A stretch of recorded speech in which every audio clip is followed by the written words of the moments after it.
Welcome to the Defund DOC podcast. Share exciting prison stories, explosive prison politics, and the radical prison reform that this country badly needs. Hosted by Daniel and Linda Sims. Linda, a recovering alcoholic, found joy and purpose helping others as a human rights and prison reform advocate. She is a behavioral health technician and case manager for treatment centers. Daniel has been in prison for over 20 years. While in prison, he rehabilitated himself, becoming a jailhouse board member of the National Lawyers Guild, litigating countless civil lawsuits to better prison conditions, writing 3 best-selling books, and widely known as a judicial prison reform expert and outspoken anti-racist. Together, they hope to inspire bold change. Thank you for joining. Please subscribe to receive new episodes. Now enjoy. Welcome back to Reasons 10 and 9, the podcast where we delve into thought-provoking reasons behind the flaws in our society. I'm Linda Sims, and joining me today is my co-host, Daniel Sims. Today we're exploring the complex issues of mass incarceration. Daniel, let's start with reason number 10. Can you explain to our listeners how mass incarceration overuses infractions for petty inactions? Absolutely, Linda. One of the concerning aspects of mass incarceration is the overuse of infractions for minor actions or even inactions within the prison system.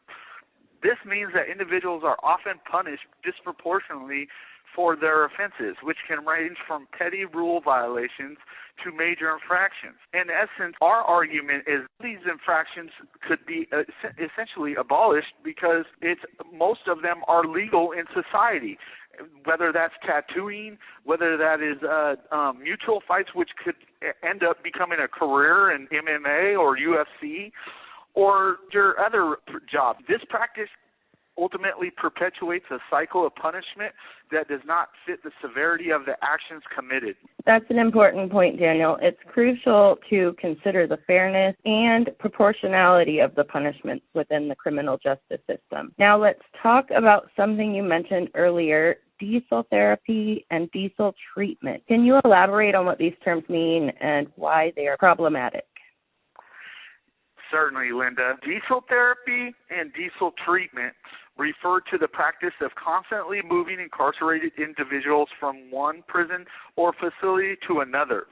Diesel therapy in particular is the federal version of it, while diesel treatment is the state version of it. While this may seem like a mere logistical matter, it has significant implications. Not only does it disrupt the lives of those who are transferred, but it also has a detrimental impact on the environment. The constant transportation of individuals emits vast levels of CO2 gases, contributing to climate change and the environmental degradation. That's an aspect that often goes unnoticed. The environmental impact of mass incarceration is an important consideration. Now let's address another issue related to reason number 10, solitary confinement. Can you explain why this practice is incredibly damaging and mentally and even considered a form of torture internationally? Absolutely, Linda. Solitary confinement involves isolating an individual in a small cell about the size of a parking spot for extended periods, often 22 to 24 hours a day, with minimal human contact or environmental stimulation. This extreme punishment has been shown to have severe psychological effects, including depression, anxiety, and even hallucinations. As somebody that's been incarcerated for over 20 years and have done 3 years straight in solitary confinement personally, by the time that I was finally out of solitary confinement for a nonviolent infraction, keep in mind, I was basically mentally disturbed. I had whenever I was around people, my anxiety levels went up. When I even started hearing things in my vents and stuff, so it really damages you, and it's extremely dangerous to allow a government to use that type of state violence against their own citizens. It's considered a form of torture internationally as recognized by the Geneva Convention. The detrimental impact it has on an individual's mental health and overall well-being cannot be overstated. Thank you for shedding light on that. Solitary confinement is a deeply troubling practice that raises serious ethical and human right concerns. Now let's move on to reason number 9. Mass incarceration destroys family ties. Can you explain to our listeners how this issue impacts individuals and their loved ones? Certainly, Linda.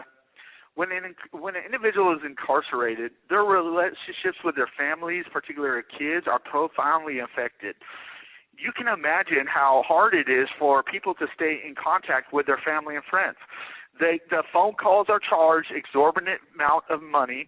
The visits are usually to prisons really far from them, and their families are not always usually from the poor class, from the lower echelons of society, and cannot afford these costs. And including video visits cost around $12 a piece.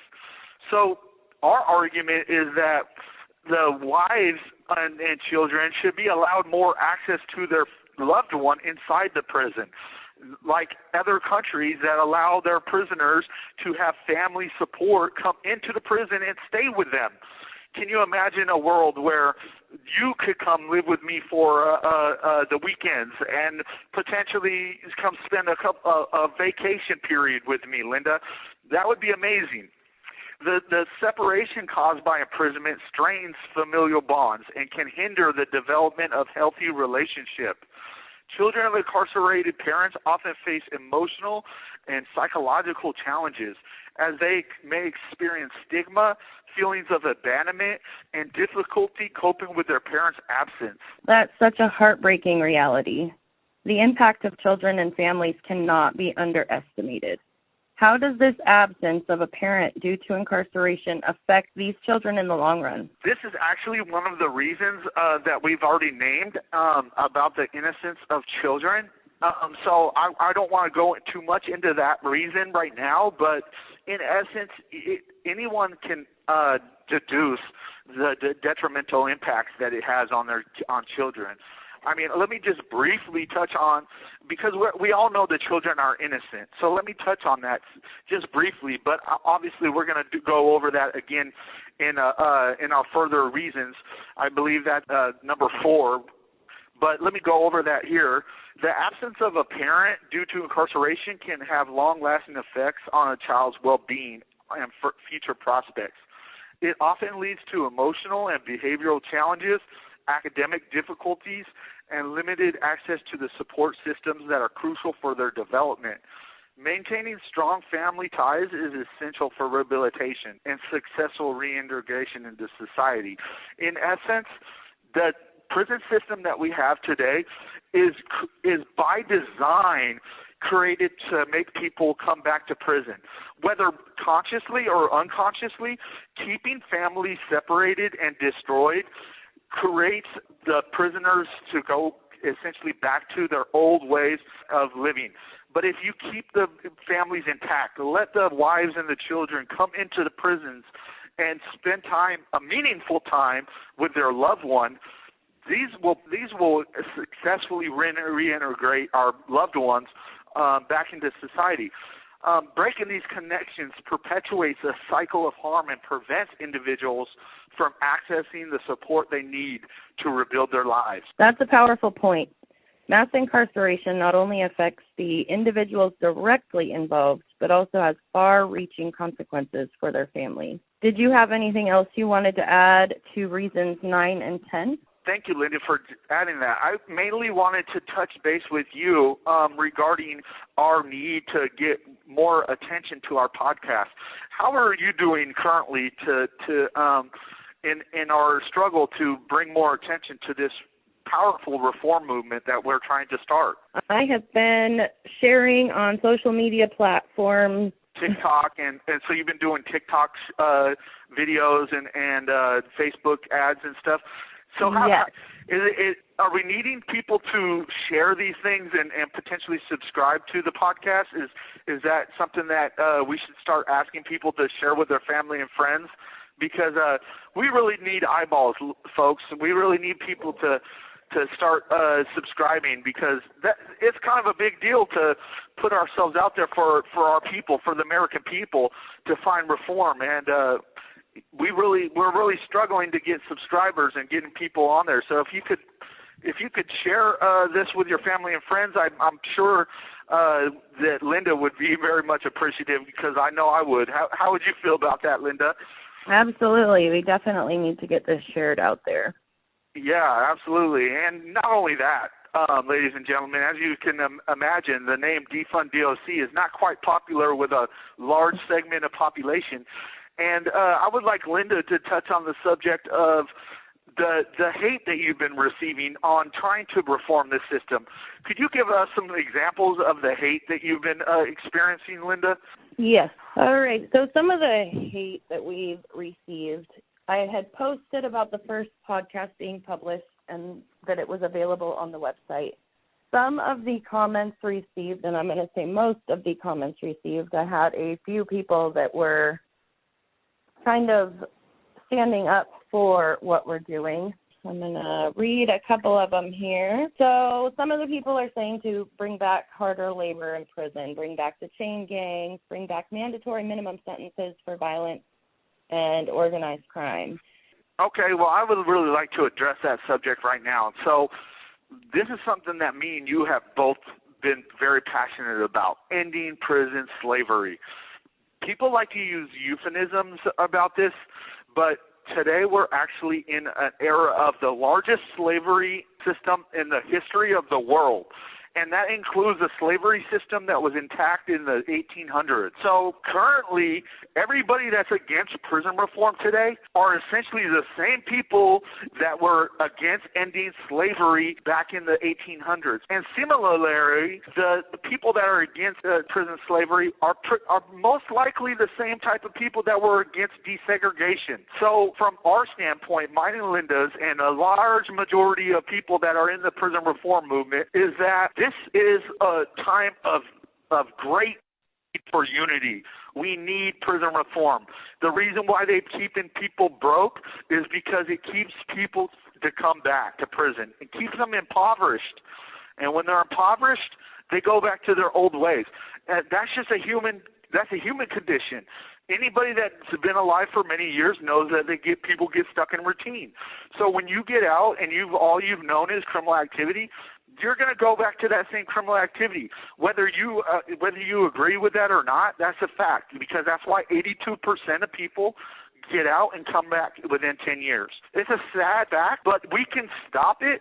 So all the crime that is happening today in this country, Linda, is happening because we have a failed mass incarceration system. We already know, due to Norway's prison system, how to reduce recidivism down to 20%.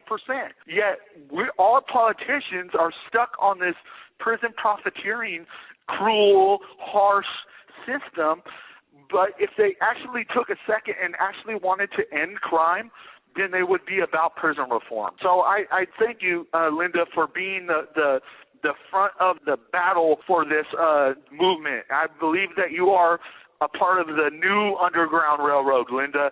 And so the point of me raising this issue, Linda, was essentially to see if we could potentially get people that are listening to this to subscribe to our podcast, but also we really need people to follow us on Facebook, on Instagram, on TikTok, on Twitter. We need you guys, because she is getting inundated with hate, and this system of hate is extremely detrimental to us as a people, and most definitely for our descendants. Can I just elaborate on the hate part a little bit more? Yes. People commenting things such as bring back public hangings for felonies. Oh my goodness. And you know what? That's crazy you say that, because I heard Donald Trump talking about killing shoplifters and killing drug dealers.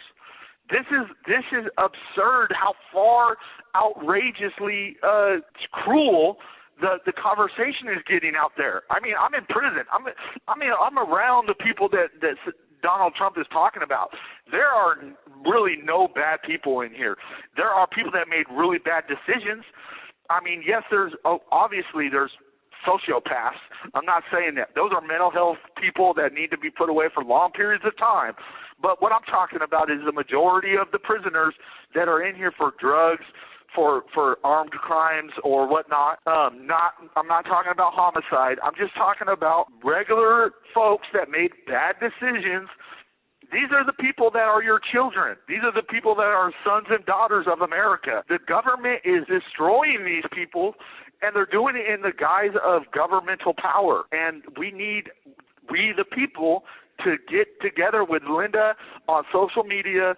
We greatly need these people, don't we, Linda? Yes, we do. How would you feel, Linda, if you had 100 or 200 or 300 people friending you on Facebook that could combat this hate that we're getting? I would feel amazing because I wouldn't have to do it on my own. Like I said, we do have a few people on there that have a heart, but for the most part, people are just heartless and filled with hate. Wow, that is so sad. Because, it's like they're just allowing the politicians and the media to define the message. The message currently for the right seems to be hate towards the American people that are troubled, that commit crimes. As opposed to actually let's rehabilitate these people, let's actually end crime. I mean, we can end crime all the way down to 20% recidivism right now just based on one prison system in Norway and Finland that has the data that backs up the way to end crime. But instead of doing that, what are they doing, Linda? They're demonizing us. They're demonizing the American people. Let's kill them for shoplifting. Anybody that has lived in America and knows somebody that has shoplifted knows that a majority of these people that are shoplifting might shoplift today, but 2 months, 2 years from now, they're going to be they're going to be productive members of society. So anyway, in closing, do you want to close us out, Linda? That's all the time we've got today for Reasons 10 and 9. So join us next time as we continue to shed light on the flaws within our society. Thank you guys for tuning in. Thank you, Linda. Remember, by understanding these issues, we can work towards a more just and compassionate society. Until next time, you guys.